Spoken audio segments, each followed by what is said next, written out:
شهر رمضان الذي انزل فيه القرآن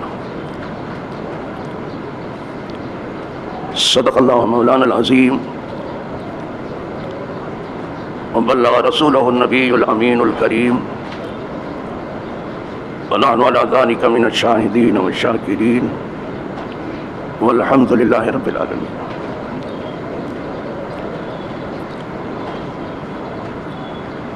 برادران دینی و یقینی،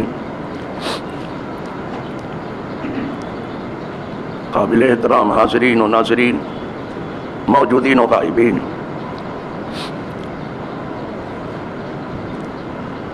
الحمدللہ رب العالمین.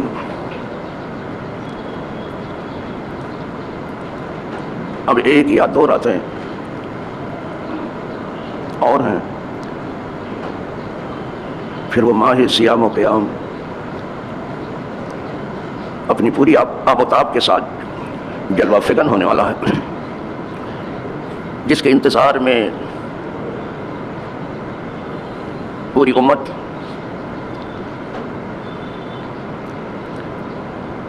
بیٹھی ہوئی ہے، بلکہ دعائیں مانگ رہی ہے کہ اللہ جلدی سے ہمیں اس بڑے مہینے میں داخل کر دے.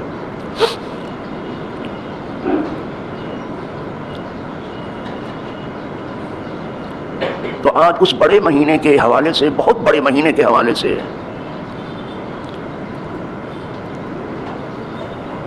مجھے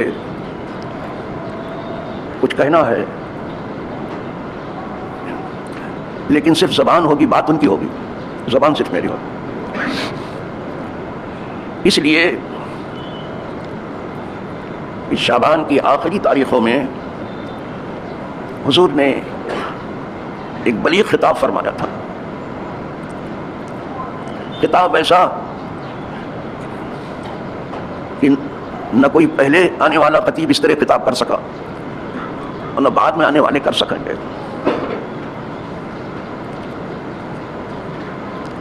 جبھی تو اعلیٰ حضرت فرماتے ہیں، اور ٹھیک کہتے ہیں، بالکل درست کہتے ہیں. کیا کہنا؟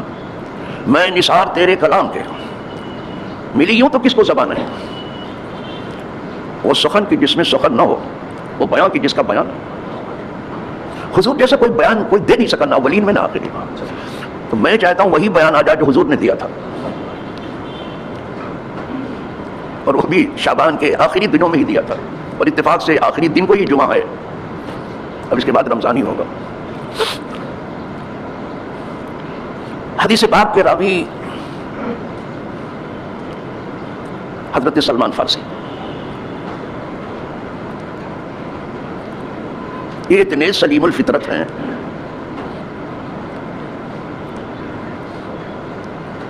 کہ پوری امت میں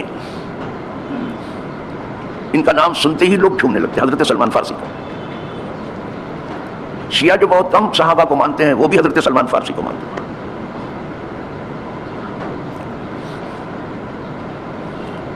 تو وہ اس خطاب عظیم کے راوی ہیں جو حضور نے آخری ایام میں دیا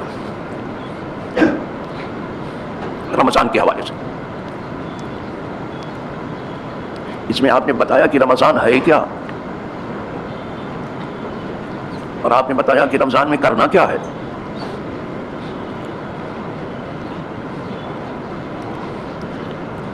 رمضان کیسے گزارا جائے وہ راوی حضور نے بتا دیا. ان سلمان الفارسی قال خطبنا رسول اللہ صلی اللہ علیہ وسلم فی آخر یوم من شعبان فقال یا ایها الناس قد اظلکم شہر عظیم شہر مبارک شہر فیہ لیلۃ خیر من الف شہر. اب میں ترجمہ کرتا چلوں ورنہ یہ طویل خطاب ہے. میں ان الفاظ کی برکت بھی حاصل کرنا چاہتا ہوں جس میں حضور نے خطاب کیا، جو لبھائے مبارک سے ادا ہوئے ہیں. سلمان فارسی کہتے ہیں کہ ہمیں حضور نے خطاب فرمایا شعبان کے آخری دنوں میں. تو ارشاد فرمایا اے لوگو یا ایھا الذین آمنوا نے کہا. حضور کا خطاب زیادہ تر عام ہوتا تھا، اس لیے کہ وہ سب کے نبی تھے، امت دعوت کے بھی، امت اجابت کے بھی. یہ بات جو کہہ گیا پڑھے لکھے لوگ تو سمجھ گئے، لیکن جنہوں نے کچھ مسلمان ہونے کے بعد دین سیکھا نہیں ہے، وہ سوچے کہ امت دعوت کیا ہے، امت اجابت کیا ہے۔ کیا ضروری ہے کہ مسلمان ہونے کے بعد، مسلمان کے گھر پیدا ہونے کے بعد ہم کچھ نہیں سیکھیں گے؟ ضروری ہے؟ اور نہیں تو اقبال کہتا جب ہنوز میں دانندروں منہ سے دیا، اور اہل عجم کو ابھی اپنے دین کا راز معلوم ہے، ایسے تھوڑی کہہ رہا ہے، چھوڑ، جانتے ہی نہیں دین کیا ہے، نفل پڑھنے کے لیے بھاگتے فرض چھوڑ دیتے ہیں، یہ ان کا دین ہے۔ عشاء کی نماز میں تراویح پڑھنے کے لیے آئیں گے، فجر کی نماز غائب کر کے، یا پھر گریم دور کا پڑھ کے سو جائیں گے، کیا؟ تو یا ایھا الناس، حضور نے فرمایا کہ اے لوگوں، جو ایمان لانے والے ہیں وہ بھی، اور جو ایمان لانے والے نہیں ہیں وہ بھی سنیں، یا ایھا الناس۔ جو نہیں لانے والے ہیں وہ امت دعوت ہیں، ان کو دعوت دی گئی لیکن انہوں نے قبول نہیں کیا دعوت، اور جس نے دعوت قبول کی امت اجابت ہے۔ فرمایا یا ایھا الناس قد اظلکم شہر عظیم، تمہارے اوپر ایک بہت بڑا مہینہ سایہ فگن ہونے والا ہے۔ یہ فرمایا بہت بڑا، عظیم کا، عظیم معنی بھی بہت بڑا اور کبیر کے معنی بھی بہت بڑا، یہ دونوں بڑائی کو بتاتے ہیں عربی زبان میں، عظیم بھی اور کبیر بھی۔ یہ صغیر کے مقابلے میں کبیر آتا ہے اور حقیر کے مقابلے میں عظیم آتا ہے، تو عظیم میں مبالغہ زیادہ ہے، کبیر سے زیادہ، یعنی اتنا بڑا مہینہ ہے کہ آپ کی سمجھ سے باہر ہے، بہت بڑا مہینہ، تم لوگوں کے اوپر ایک بہت بڑا مہینہ سایہ فگن ہونے جا رہا ہے، جس کی بڑائی تم سمجھ نہیں سکتے، عقلوں میں نہیں آئے۔ شہر مبارک، یہ بڑا برکت والا مہینہ ہے، بہت برکت والا۔ اس مہینے میں ایک رات ہے، شہر فیہ لیلۃ خیر من الف شہر، اس مہینے میں ایک رات ہے جو 1000 مہینوں سے بھی بہتر ہے۔ ایک رات، 1000 راتوں سے نہیں، 1000 مہینوں سے برابر بھی نہیں، اس سے بہتر ہے، کتنی بہتر خدا جانا ہے۔ 1000 مہینے کی راتیں نہیں مقابلہ کریں گے اس میں ایک ہی رات، لیکن اس کو ڈھونڈنا پڑے گا آپ کو۔ جعل اللہ صیامہ فریضہ، اللہ نے اس مہینے کا روزہ فرض کر دیا، اگر کوئی بیمار نہ ہو، کوئی عذر نہ ہو، کوئی بہت بڑے سفر میں نہ ہو تو فرض ہے یہ روزہ۔ یہی وہ مہینہ ہے کہ پورے مہینے کا روزہ فرض ہے۔ یہ کتنا بڑا فرض ہے اس کا اندازہ اس سے ہوتا ہے کہ جس نے جان بوجھ کے ایک روزہ بھی رمضان کا چھوڑ دیا، پورے سال سے اس کا بدلہ نہیں چکا پائے، پورے سال سے جان بوجھ کے۔ ہاں جسے عذر ہے وہ الگ ہے، سامنے نہیں باپا دیکھ پیچھے دیکھ، کیسے دیکھ رہے ہیں، ساری دنیا چھوڑ کے آئے، سامنے نیت بند کرو، یہی ہے نہ جاننے کا۔ ابھی کیا پڑھیں گے؟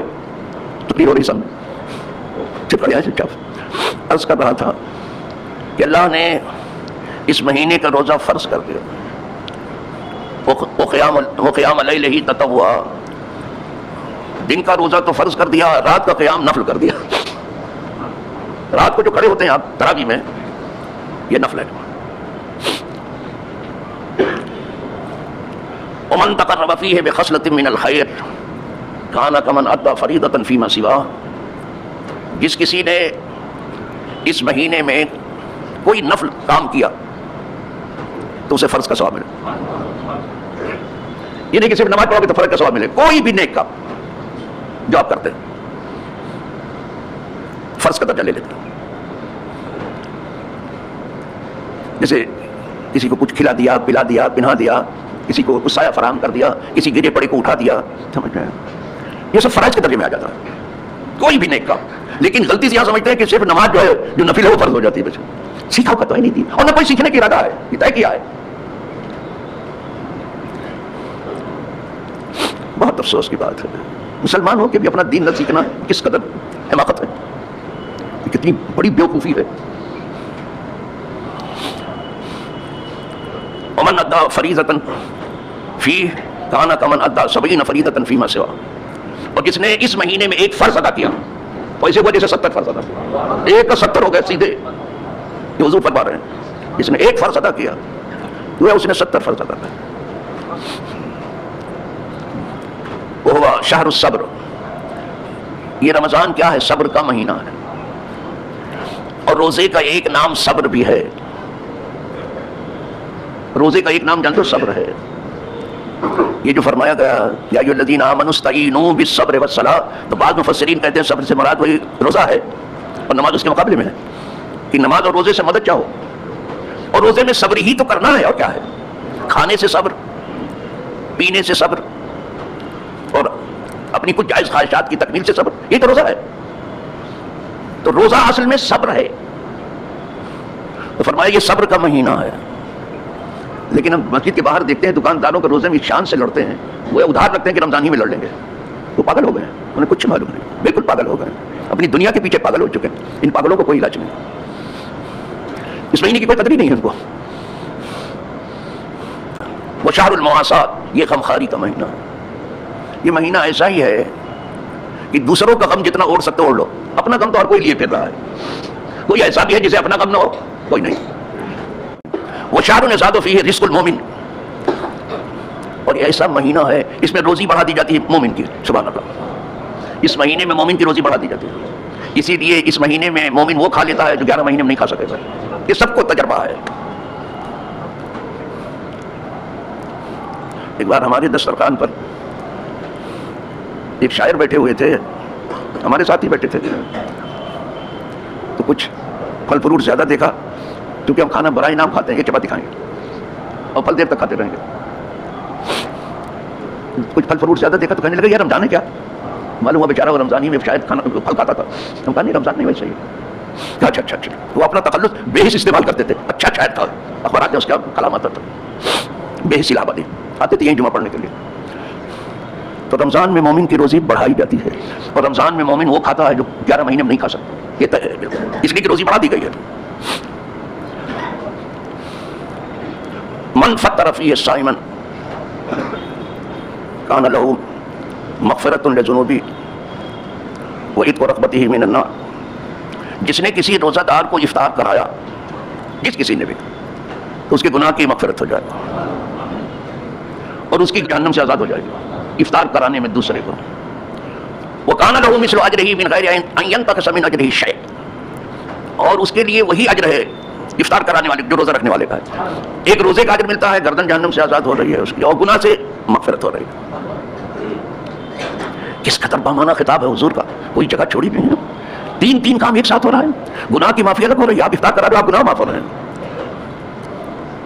اسی لیے ایک بڑا طبقہ ہے دنیا عرب میں جو افطار کرانے میں بہت بڑھ چڑھ کر کے حصہ لیتا ہے. اور مسجد نبوی شریف کی جتنی جگہ ہوتی ہیں سب بک ہوتی ہیں.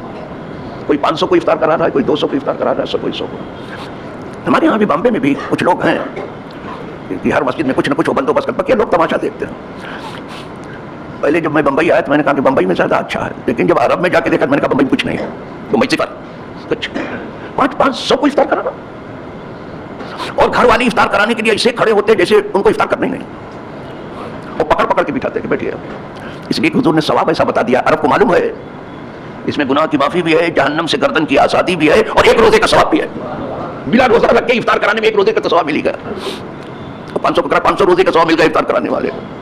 کچھ لوگ صرف تماشا دیکھتے ہیں. پلیز تماشا دیکھنے میں مت لگو، کچھ آگے بڑھ کے عمل کرو. تماشا دیکھنے مت لگو. اس تماشا گاہے عالم میں تماشا دیکھنے مت لگو، کچھ آگے بڑھ کے کام. جس وقت حضور نے یہ بیان دیا افطار کے بارے میں اس ثواب کا، صحابہ پھڑک اٹھے، بےتاب ہو گئے. جلدی سے بولتے نہیں تھے لیکن بول پڑے. کہنے لگے لیسا کلنا نجد ما نفطر بہ الصائم. حضور ہم میں ہر کوئی تو ایسا نہیں ہے جو روزے دار کو افطار کرا دے. ہے نہیں، سب کے پاس غربت کا زمانہ تھا. وہ اتنا بڑا ثواب مل رہا ہے. پھڑک اٹھے. وہ سمجھے تھے کہ سب کے لیے ہے، اور آپ لوگ کیا سمجھتے ہو؟ کچھ مالداروں کے لیے، بس مالدار کرا دے گا ہم کر لیں گے. یہ بہت بڑی بھول ہو رہی ہے. وہی جو کہتا ہے کہ اجم ہنوز نہ دان اندر رموز دیتی ہوں، اجمیوں کا بھی اپنا دینی معلوم نہیں، ہم کیا خاک کریں گے.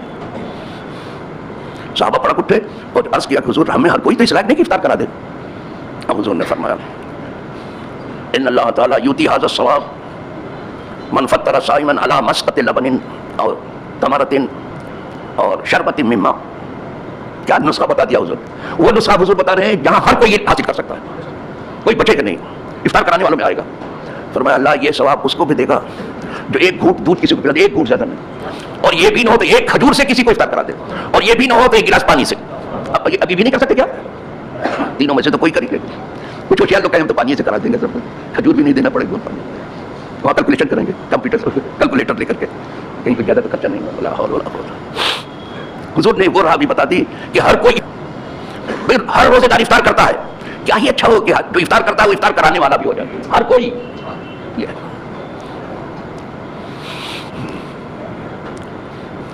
پھر ارشاد فرمایا ومن اشبع صائما، اور جس نے کسی روزے دار کو پیٹ بھر کھانا کھلایا، یہ تو صرف افطار کرانا. ومن اشبع صائما سقاه الله من حوضی شربتا لا يظمأ حتى يدخل الجنہ. تو قدرت اسے میرے حوض میں لا کے ایسا سیراب کرے گی وہ کبھی پیاس محسوس ہی نہیں کرے گی قیامت میں بھی، یہاں تک کہ جنت میں چلا جائے گا. یہ پیٹ بھر کھلانے میں ہے، یہ کوئی ہلکی پھلکی نیکی ہوئی ہے. جب آپ وضو کرتے ہیں تو کچھ دعائیں ہیں ہر جگہ، جو اعوذ باللہ من الشیطان الرجیم بسم اللہ الرحمن الرحیم کہہ کے آپ وضو شروع کر دیتے ہیں. جو بسم اللہ پڑھ کے وضو کرتا ہے پورا وضو ہوتا ہے، تو ہر چیز کے لیے دعا ہے. منہ میں پانی ڈالو کلی کرو، اس کی دعا ہے. ناک میں پانی ڈالو اور ناک صاف کرو، دعا ہے.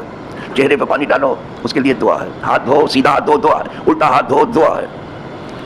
آدمی سراپا دعا ہے، اکثر ان کے ساتھ ہے، وہیں سے وضو سے ہی سب شروع ہو جاتا ہے. لیکن جب سر کا مسا کرتا ہے تو ایک دعا پڑتا ہے. اب آپ لوگوں کو کچھ پڑھی نہیں، کوئی حوض میں پاؤں ڈالتا ہے، کوئی کچھ کر رہا ہے، پانی تو اسے سر ڈال کر کے اس میں دھو لیں. سر دیکھتے رہتے یہ تماشا کیا کیا کرتے ہیں حوض میں بیٹھ کے.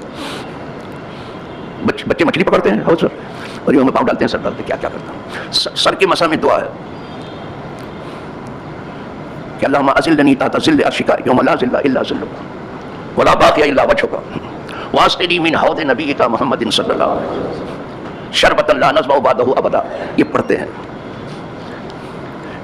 اللہ جب سر پہ مسا کرتے تو اللہ ہم پر ایسا سایہ رحمت ڈال دے اس دن جس دن سایہ نہیں ہوگا کہ ہم دھوپ میں نہ رہیں، اور اپنے حبیب کے حوض سے ہم کو ایسا سیراب کر دے کہ ہم اس دن پیاسے نہ ہوں. یہ دعا کرتا ہے جب مسا کرتا ہے. لیکن جب دین سیکھا ہوگا وہ جب ہے. حضور نے یہاں وہ راز کھول دیا کہ جو پیٹ بھر کے کھانا کسی کو کھلا دے گا رمضان میں تو اللہ پاک اس کو ہماری حوض پہ لا کر کے ایسا سیراب کرے گا کہ جنت پہ جانے تک اسے پیاس نہیں لگے کہ سیدھے جنت پہ جائے. حتی یدخل الجنہ. وہو شہر، یہ مہینہ ہے، اولہ رحمہ واوسطہ مغفرہ وآخرہ عتق من النار. یہ مہینہ ہے، اس کے 10 دن رحمت کے ہیں، خوب رحمت برستی ہے اور لوگ خوب رحمتوں میں نہاتے ہیں. رحمتوں کی بارش ہوتی ہے 10 پہلے دنوں میں، عشرہ اول، اور دوسرا عشرہ مغفرت کا. اتنی رحمت برسی کہ معافی ہونی شروع ہو گئی. دوسرا مغفرت کا، اور تیسرا جہنم سے گردن کی آزادی کا. ابھی بھی حضور کا بات جاری ہے، ابھی بیان فرما رہے تھے. من خفف عن مملوکہ غفر اللہ له وآتقہ من النار. جس نے اپنے غلام سے، اپنے خادم سے کام ہلکا کر دیا، یہ روزے سے اس کا کام ہلکا کر دو، زیادہ بوجھ نہ ڈالو. روزے میں تکلیف ہوگی اس کو بیچارے کو، غریب آدمی ہے، مزدور آدمی ہے، اس کا کام ہلکا کرو، کام ہلکا کرو، پیسہ بھاری کرو، مزدوری زیادہ دو. یہ ہے. لیکن یہ کہ الٹا کرتے ہیں نہ جاننے کی وجہ سے، جانتے ہیں نہیں، کہتے یا تو پھر روزہ رکھو اور یا تو پھر کام کرو. کچھ ایسے بیوقوف لوگ بھی ہیں. یہ بولی مسلمان بول سکتا ہے؟ حضور فرماتے کام ہلکا کرو، من خفف عن مملوک، ہلکا کرو تاکہ اللہ تمہارا بوجھ ہلکا کر دے. اللہ سے تو کہتے ہیں اللہ میرا بوجھ ہلکا کر دے، اور آپ دوسرے کے اوپر بوجھ لاتے چلے جا رہے ہو، وہ بھی روزے میں، اور کہتے ہو کہ یا تو روزہ رکھو اور یا تو جو ہے کام کرو. یہ بولتے ہو، یہ مسلمانوں کی بولی نہیں ہے. توبہ کرو اس سے، ہلکا کرو کام، پیسہ بھاری کرو، مزدوری زیادہ کرو. جس نے حضور فرماتے جس نے اپنے غلام سے کام کو ہلکا کر دیا تو اللہ نے اس کو بخش دیا. دیکھو کیسا ہلکا کیا، ارے بخشش ہو جائے تو غفر اللہ لفظ آیا، اللہ نے اسے معافی کر دیا. واتقوا من النار، اس کی گردن جہنم سے آزاد کرنا. یہاں پہ حضور کا خطاب ختم ہوا. کوئی خطاب ایسا نہیں، کوئی بیان ایسا بیان نہیں، یہ حضور کا بیان ہے. میں نے ان الفاظ کی برکت بھی حاصل کرنے کی کوشش کی جو حضور نے فرمائے تھے، اس کا ترجمہ بھی کر دیا. اور یہ خطاب عظیم ہے. تو جو کچھ آپ نے سن لیا ہے اس پر اب اس مہینے میں عمل کرنا ہے. افطار بھی کرنا ہے، افطار بھی کرانا ہے. بھلے پانی سے کراؤ کہ ایک کھجور سے کراؤ کہ ایک اونٹ سے کراؤ، اور خود ہی کھانا نہیں کھانا، کھلانا بھی ہے. کسی کو پیٹ بھر کے کھلاؤ تاکہ جنت میں جانے تک پیاس نہ لگے. وہاں کی پیاس بہت مشہور ہے، بہت پیاسے ہوں گے. جب تک حضور وہاں کھڑے ہوں گے حوض پر پانی پلانے کے لیے، پیاس بہت ہوگی، اور پیٹ بھر کھلاؤ. اور یہ صبر کا مہینہ ہے، صبر کا مظاہرہ کرو. اور وہ مظاہرہ ایسا ہو کہ کسی کو کہنا نہ پڑے. لوگ کہیں دیکھو مسلمان ہے، کہ کس طرح سے رمضان میں صبر سے دن گزار رہا ہے. دوسرے کہیں، تمہارا دشمن بھی کہے کہ دیکھو کس قدر یہ صبر سے گزر رہا ہے. بے صبری مت کرتا. جتنا صبر کرو گے روزے میں اتنی ہی جان پیدا ہوگا، کیونکہ صبر کا مہینہ. یہی صبر ہے جس کا اجر کسی کو معلوم نہیں ہے. حضور نے خود ہی فرمایا صبر ثواب الجنہ. صبر کے بارے میں یہ نہیں کہا گیا کہ آپ کو 1000 نیکی ملے گی، 2000 ملے گی، 1 لاکھ ملے گی، 10 لاکھ ملے گی، کروڑ ملے گی، 10 کروڑ. ایسا نہیں فرمایا. فرمایا سیدھے جنت ملے گی. صبر کا بدلہ سوائے جنت کے کچھ ہے ہی نہیں. خدا کرے سب کو جنت حاصل ہو، خدا کرے سب کی جہنم سے نجات ہو جائے. آخر دعوانا الحمدللہ رب العالمین.